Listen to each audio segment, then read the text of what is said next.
Stasera ringrazio Pierluigi per avermi nuovamente invitato dopo il Covid, perché io non vengo qui da 4-5 anni, non ricordo quando sia, comunque potrebbe essere il 2019, 2018, forse per parlare di questo.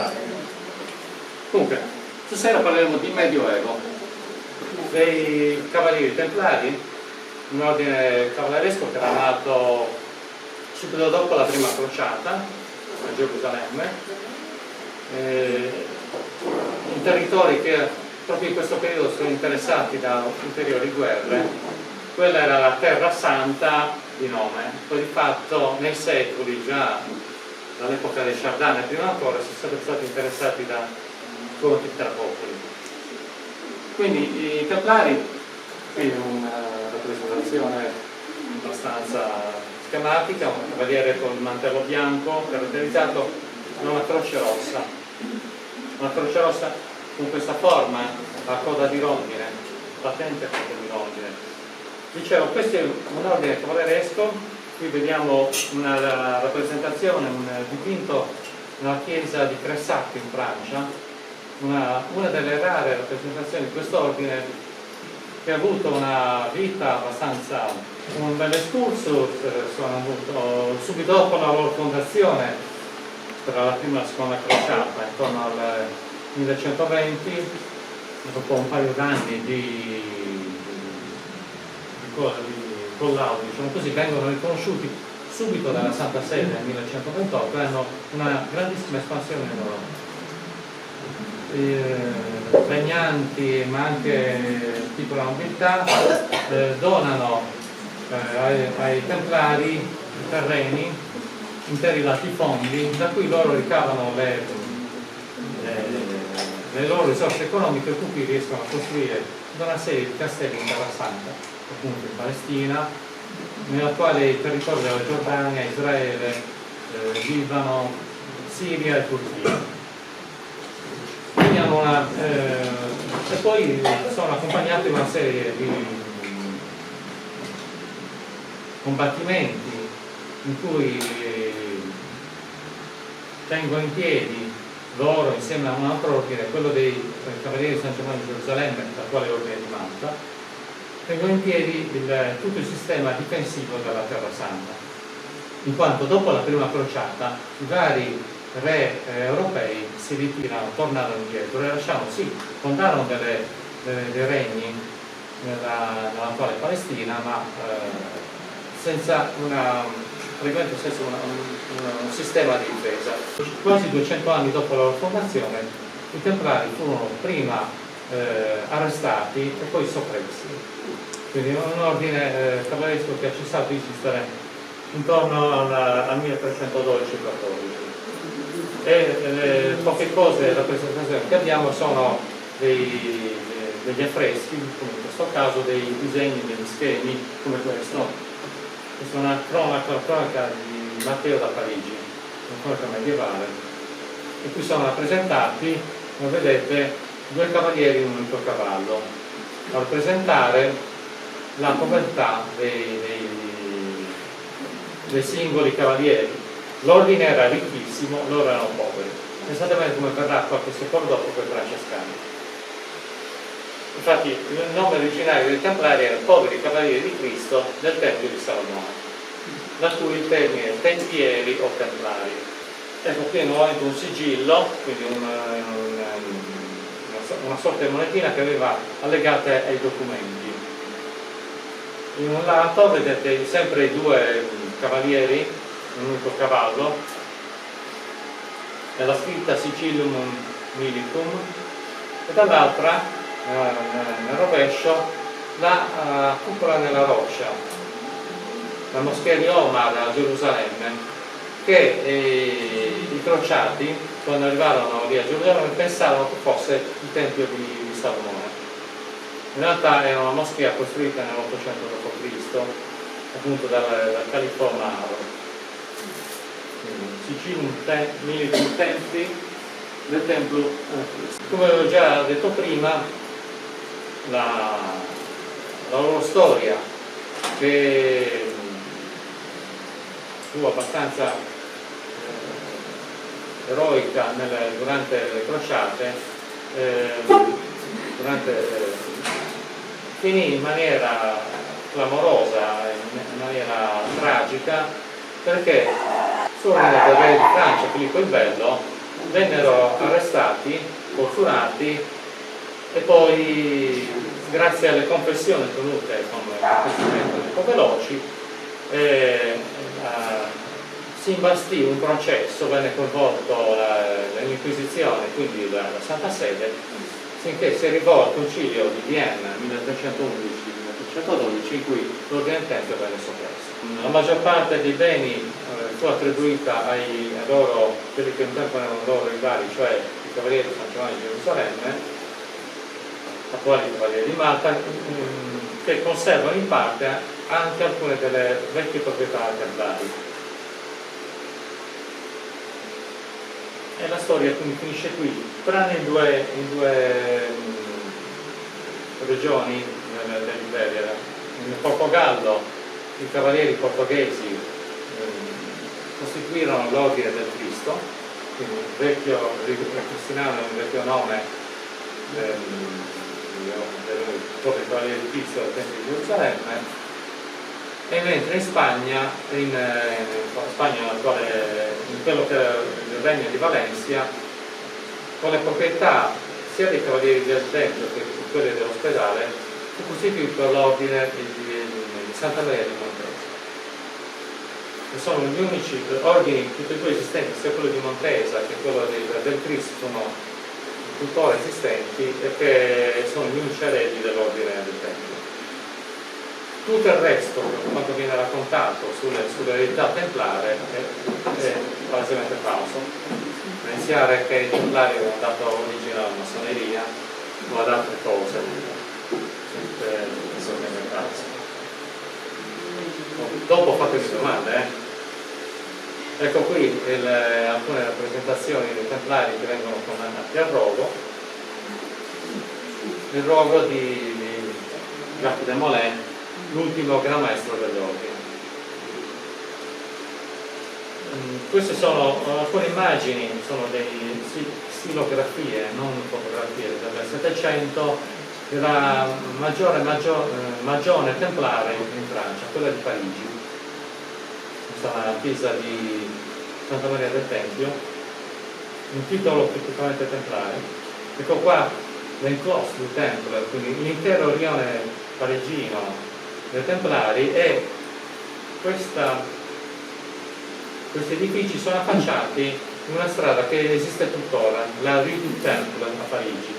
Tutti questi edifici sono tra 700 e 800 stati demoliti. Si riconosce qui in mezzo alla chiesa, per vedere prima, la torre del Tempio dove fu rinchiuso Luigi XVIII prima di essere passato alla ghigliottina, e altri edifici sono stati tutti demoliti appunto tra la fine, dopo la rivoluzione francese e all'epoca di Napoleone Bonaparte. Questa invece è una mia fotografia della Temple Church di Londra. Questa è l'altra grande chiesa templare ancora esistente, la chiesa madre dei Templari a Londra. Qui c'è rappresentato due cavalieri, un po' bronzo, due cavalieri su un altro cavallo, ma è abbastanza recente, non è dell'epoca. Tra l'altro la chiesa venne colpita in pieno durante la seconda guerra mondiale, quindi è stata quello che vediamo una parziale ricostruzione. Questo è l'interno, notate, questa è la parte tonda della chiesa, la parte propriamente templare, perché quando indietro la parte che vedete qua è un ampliamento del 1300, quando la chiesa passò ai Cavalieri di Malta. E quindi passiamo adesso al nucleo, cioè alla Sardegna. E sulla Sardegna c'è in realtà un po' da raccontare, perché abbiamo pochissimi documenti e sappiamo ben poco sulla loro presenza nell'isola. Questo è il primo documento, è la parte più interessante è questa riga di sotto, Don Frato Solina, altri piccolo subito. È un condaghe, quindi un libro mastro di un monastero, quello di San Nicola di Trullas, oggi in territorio di Semestra in provincia di Sassari. sono elencate varie proprietà e passaggi. Stavo dicendo, questo è un documento medievale stilato tra il 1120 e il 1160 circa. È un libro mastro di un monastero, è scritto in sardo medievale. Me l'ero sfogliato tutto a suo tempo, stiamo parlando di 30 anni fa, e avevo localizzato questa notizia: Don curato Solina per Vittore Supremo. Un don di nome, quindi una persona, o un sacerdote, in caso, o un nobile, o uno della famiglia giudicale, quindi un uomo libero, che era sacerdote presbitero del suo tempio. Cosa sia questo tempio non è ben chiaro. Potrebbe essere un sacerdote appunto dell'ordine del tempio. Io l'ho interpretato in questo modo, ma non è chiaro. Da un altro documento, dove ho sempre citato Don Curato Solina, si può dedurre più o meno dove si svolge l'azione, e siamo nell'area del Cabuabas, quindi nella zona di Giave, Torralba, dove c'è l'Uraghe Sant'Antini, in quella zona dove appunto c'è un uraghe che si chiama Don Curato. Potrebbe essere lui, ma potrebbe essere anche un nome così, essendo il nome Furato abbastanza diffuso in epoca medievale, almeno nel giudicato di Cortes. Lasciando in sospeso questo documento ed altri che citano sul Tempio, il primo documento utile è questo del 1198, qui non l'ho riportato. È una lettera che Papa Innocenzo III, che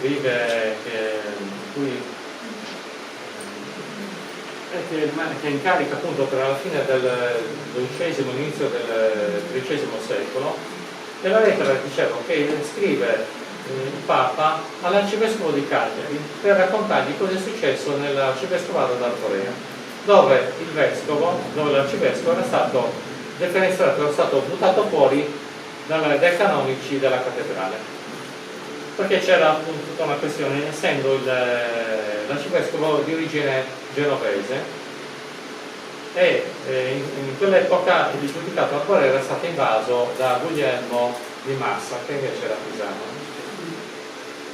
E tra le varie cose in cui si era lamentato l'arcivescovo di Arborea è che i canonici gli avevano sequestrato 7 pani di cera, che all'epoca la cera costava abbastanza, la cera d'arte, che lui aveva mandato a una domum templi, non meglio definita, ma siccome sta parlando di quanto succede in Arborea, deve essere probabilmente a Oristano o nei dintorni, perché altri documenti fanno capire, altri indizi fanno capire, questi documenti fanno capire che a Oristano ci deve essere una maggiore templare, di cui non sappiamo assolutamente niente. Il documento successivo è sempre del Sesto Papa, dove il Papa incarica A.L., che è intitolato Maestro Domorum Templi in Tuscia, quindi maestro delle case del Tempio nella Tuscia. La Tuscia è la Toscana. In realtà A.L. è Alberto, che è maestro del Tempio per l'Italia, che viene incaricato al Papa di riscuotere le decime che le varie parrocchie della Sardegna dovevano alla Santa Sede. Quindi un incarico di fiducia, un incarico che la Santa Sede dava solamente a alcune persone, o commercianti, oppure in questo caso templari, quindi ecclesiastici, per appunto la raccolta in questo caso di soldi, le rendite, le decime delle rendite delle varie parrocchie isolane, delle varie rettorie. Dicevo, A.L. è Albertus, che è maestro del Tempio d'Italia. L'Italia era divisa, l'attuale penisola italiana era divisa in 2 province, sotto i templari. L'Italia vera e propria, che era chiamata anche Lombardia o Tuscia, e la Apulia, che corrisponde a quello che poi divenne il regno delle due Sicilie, cioè tutto il meridione più la Sicilia, quindi il regno di Napoli e di Sicilia. E il resto d'Italia, compresa la Sardegna quindi e la Corsica, dipendevano appunto dal maestro dal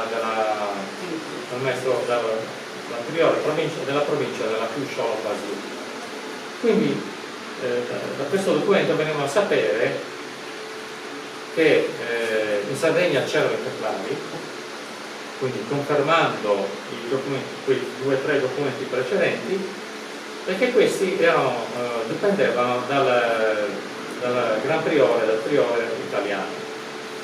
Infatti in seguito, nei documenti della seconda data del 1200, il Priore d'Italia, non più chiamato Priore d'Italia, viene detto Magister Templi in Lombardia, Tuscia, Venezia, Marca Anconitana, Ducato Spoletano, Tuscia, Marittima, Campania e Sardegna. Quindi anche la Sardegna dipendeva dal maestro provinciale templare, e quindi anche in Sardegna ci devono essere delle magioni. Quali? Vedremo dopo quali forse potevano essere. Questo è un altro documento dove tale Ioannes, tale Giovanni, è magister, quindi maestro del Tempio di Roma, Tuscia e Sardegna.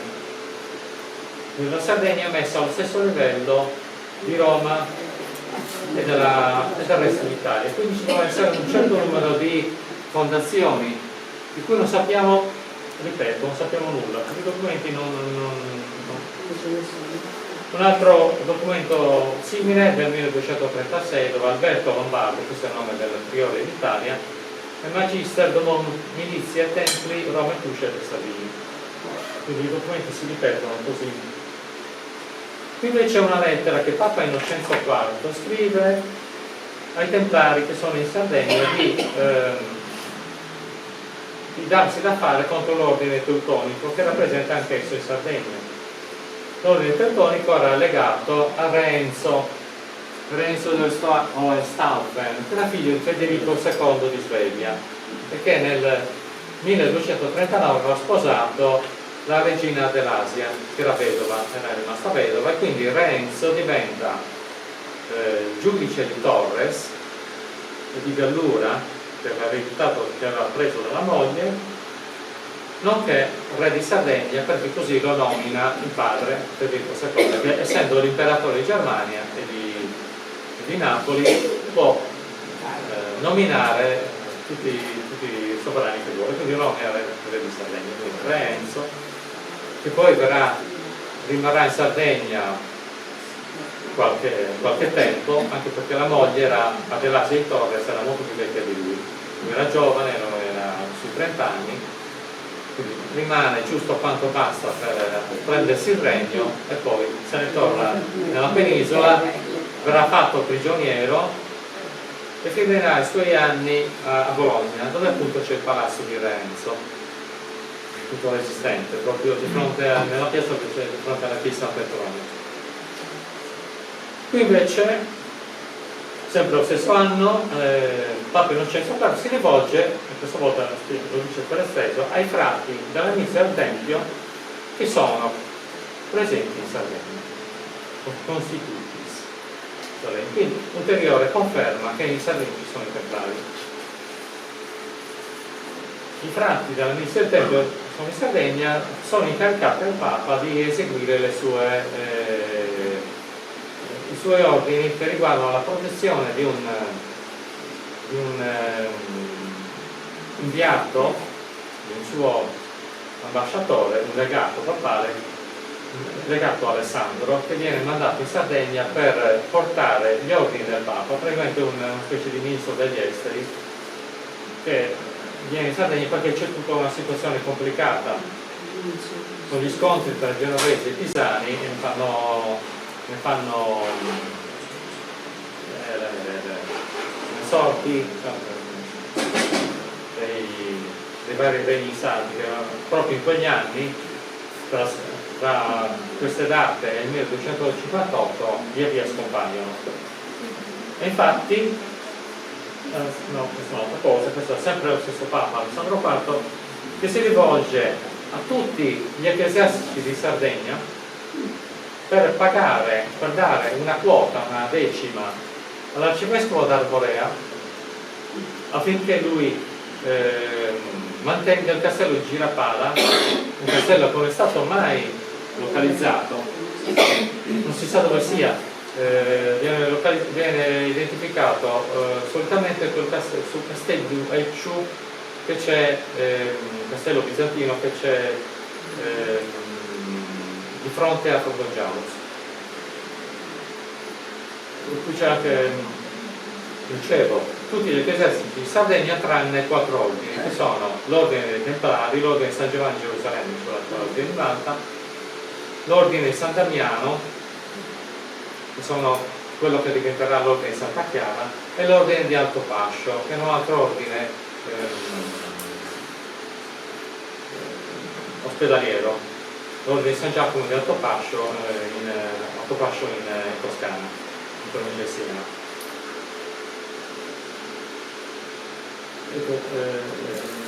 Nel 1258 lo stesso Papa si rivolge al maestro dei templari e al maestro dei gerosomitani che sono in Italia di intervenire in Sardegna a Santa Igia, perché Santa Igia era stata assediata e conquistata dai Pisani e poi nel 1257 e poi venne rasa al suolo. Prima che venisse rasa al suolo il Papa ha inviato questi 2 rappresentanti affinché uno tenesse a bada i pisani, l'altro i genovesi, separati in maniera tale che si trovasse una soluzione per la città di Santa Igia, dove tra l'altro era sede vescovile. Non si sa se costoro siano venuti in Sardegna, abbiano in qualche modo agito, di certo come detto, il destino della città fu quello e il vescovo si dovette trasferire dentro castello in quella che è l'attuale cattedrale.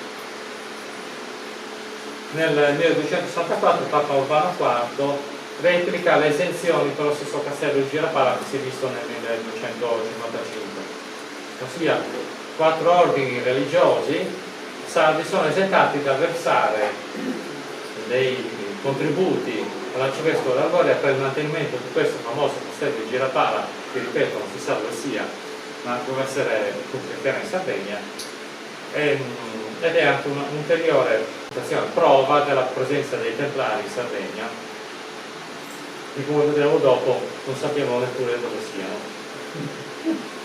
Qui ci sono, adesso faccio vedere 2 documenti che sono collegati ai sì, è scritto piccolino sotto, c'è un mio commento in latino, sono gli atti dei processi ai templari. Questo è un processo che avviene a Limoges, l'Emovicensis, quindi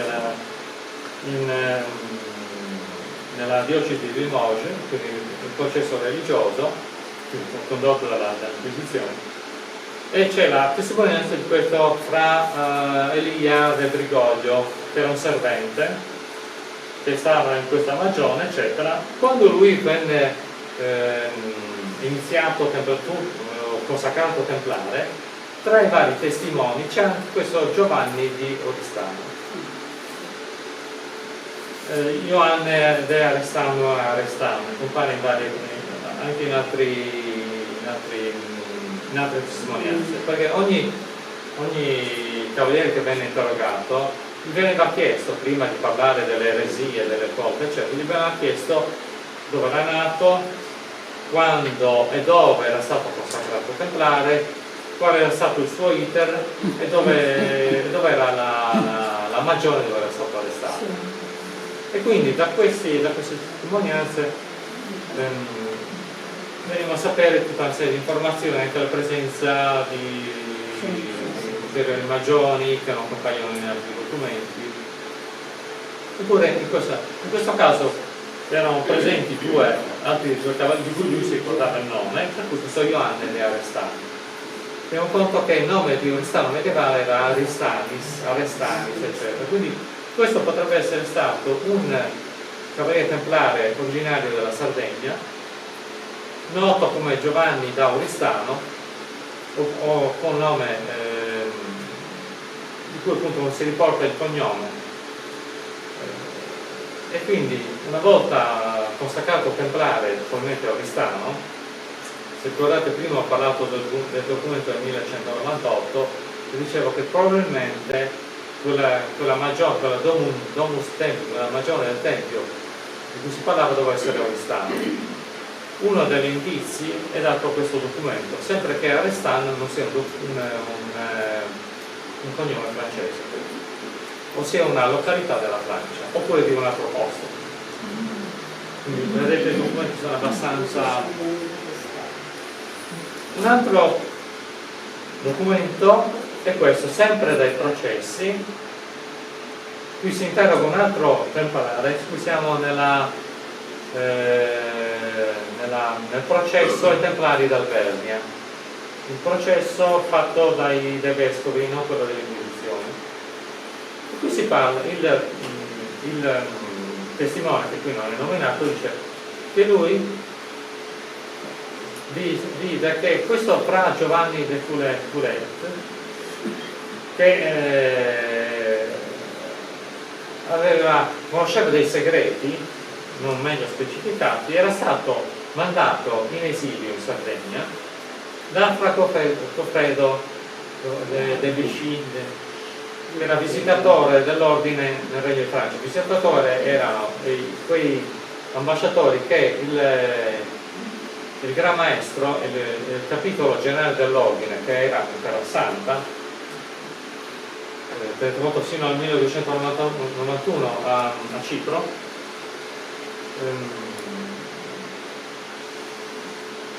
Terra Santa mandava in delegazione nei vari regni europei per controllare le proprietà. Quindi diceva, questo Fra Giovanni era stato mandato in Sardegna e da quanto ne sapeva lui era morto laggiù.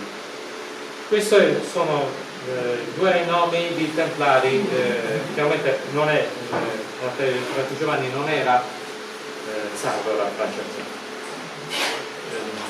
Nel 1308, durante i processi, il Papa Clemente V, quello che nel 1312 poi sarà decreterà soppressione dell'ordine, manda ai vari vescovi e arcivescovi di tutta l'Europa degli ordini perché vengano arrestati i templari, e in particolare all'arcivescovo d'Arborea e al vescovo di Posa perché vengano sequestrati i beni dell'ordine.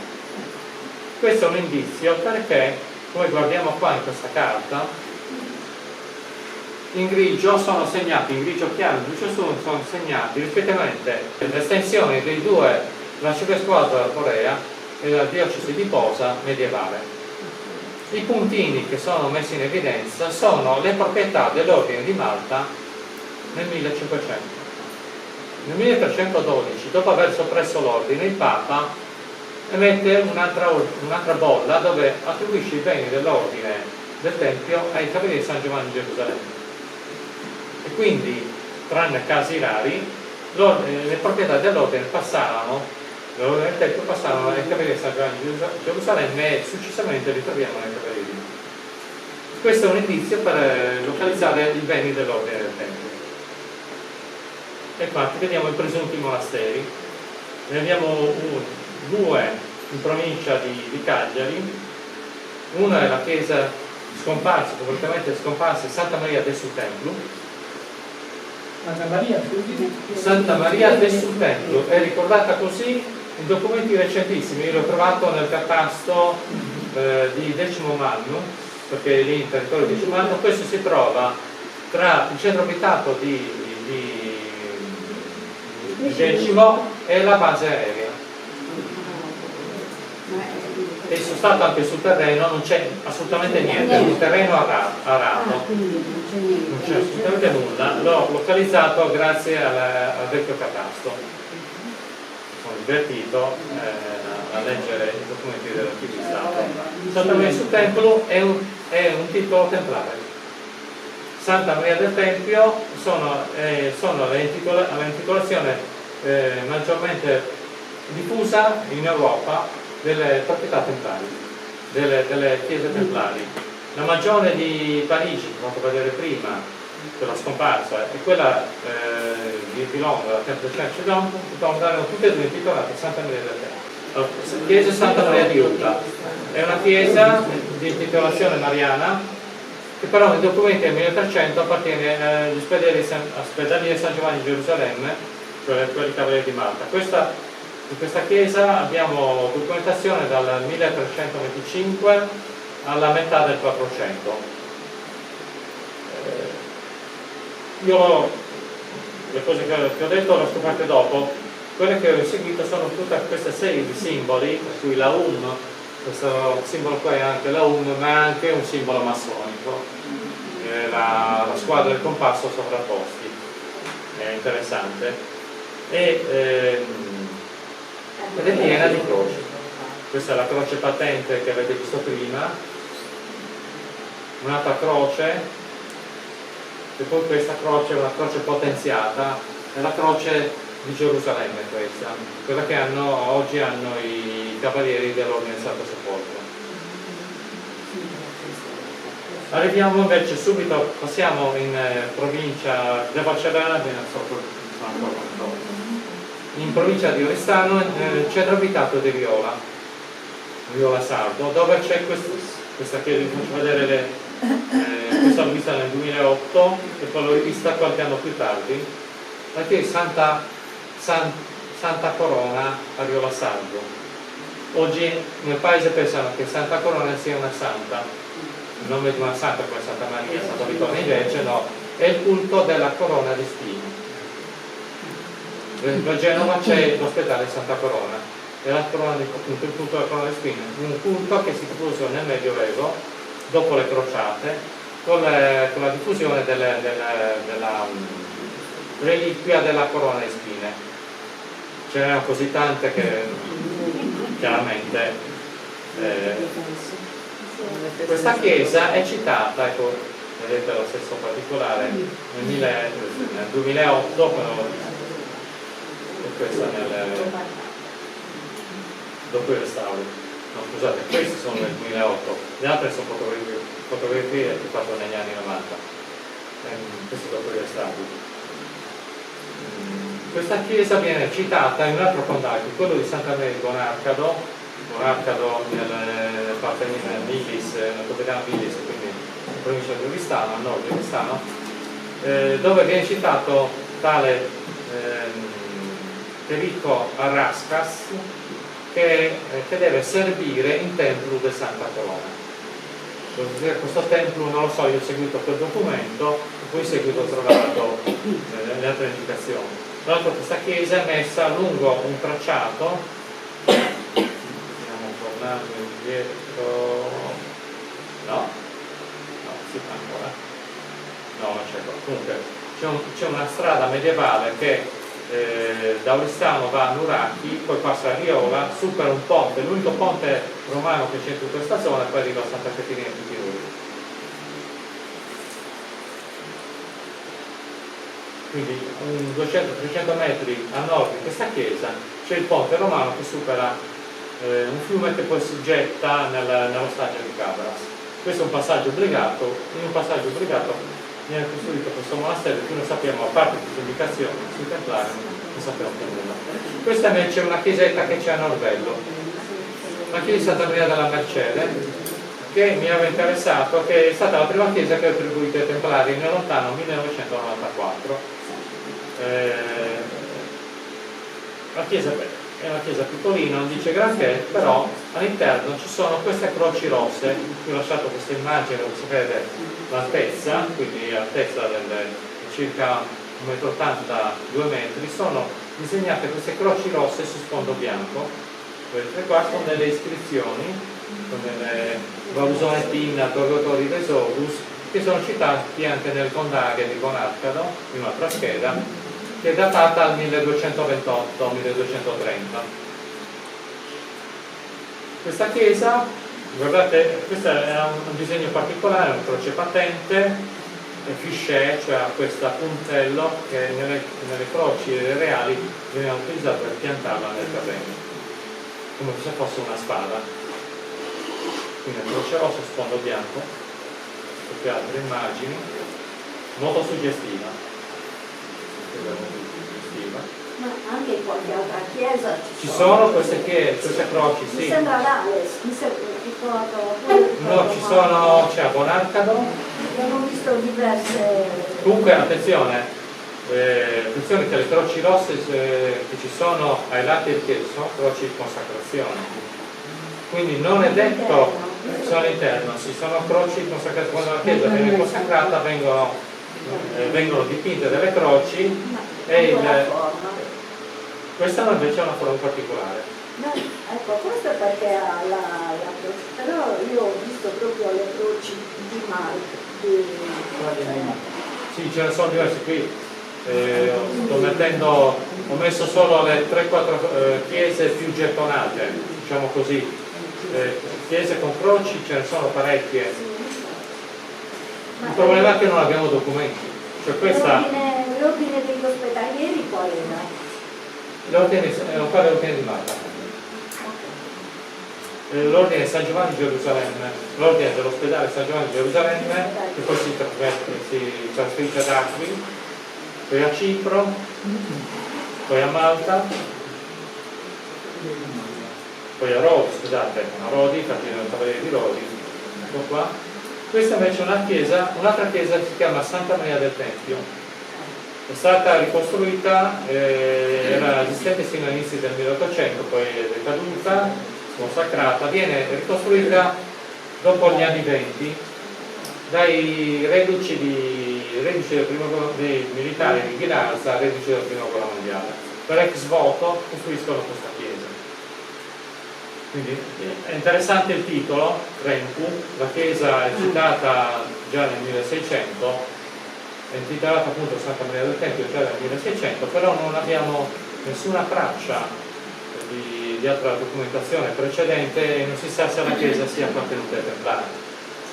Con tutte ipotesi che avevo formulato in un primo libro che ho scritto nel 1996, intitolato appunto Ipotesi sui templari in Sardegna. Questo è l'interno. Invece siamo a Santa Caterina Pitinuri, dove c'è appunto la chiesa Santa Caterina. Anche questa chiesa medievale, però i primi documenti sono del 500, sono in un cabreo, un inventario che ho trovato a Malta, il volume 5969 intitolato Commenda di San Leonardo di Sette Fonte. Perché tutti i beni dell'ordine di Malta nella seconda metà del 1300 vengono radunati e vengono amministrati da un unico monastero, che è quello di San Leonardo di Sette Fonte, dove continuerà a essere governato dai cavalieri di Malta dalla seconda metà del 300 sino all'inizio del 600. Poi viene abbandonato, viene da Malta un cavaliere che ricostituisce la commenda e stilerà un elenco dei beni in base alle testimonianze. C'è tutto un documento scritto in parte in spagnolo, in parte in italiano, in parte in sardo dell'epoca, molto interessante. L'ho scoperto, era già conosciuto, però l'ho portato in Sardegna nel 2004 e non ancora completato del trascrivo. È una cosa noiosissima.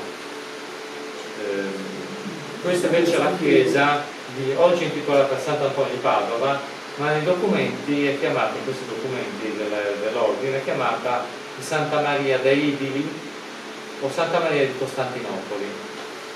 È una chiesa di culto mariano che però appartiene ai Cavalieri di Malta.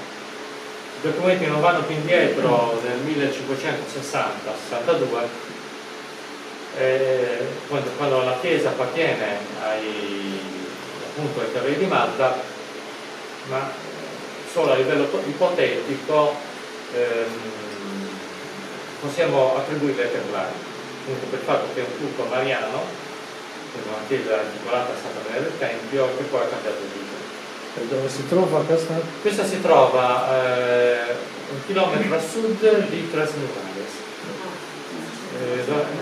Bisogna prendere una strada che va in campagna. Ovviamente si esce a Trasnurales, si prende la strada che va a Cuglieri, no? Bisogna prendere una stradina interna. Tra l'altro in questa chiesa venne seppellito un documento del 1700, dice che un cavaliere di Malta che morì qui in Sardegna venne seppellito qui dentro. Ecco un'altra immagine, la chiesa è decadente. Anni fa avevo conosciuto un architetto che aveva preparato il piano di restauro. Questi sono blocchetti, qui si vede, la chiesa è stata infatti costruita in maniera abbastanza come si fa nei paesi. È interessante per la cupola, le cupole di questo genere ce ne sono pochissime in Sardegna. Questa invece è la chiesa di Santa Maria di Sispidale, come dice il nome dell'ospedale, che si trova a Romana, Romana in provincia di Sassari. Il paese si chiama Romana. Questa è una chiesettina piccola piccola. Questa è una foto del 1997, prima dei restauri, come l'ho rifotografata nel 2007, sembra nuova. Dietro si nota l'abside e poi hanno costruito anche altri edifici.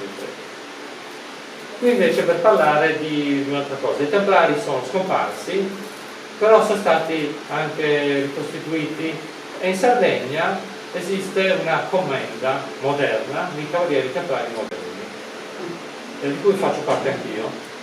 E questa è una riunione che abbiamo fatto questa è una foto del 2016 se non sbaglio, gennaio 2016 dovrebbe essere. Si nota il Gran Priore, che è un Gran Priore d'Italia,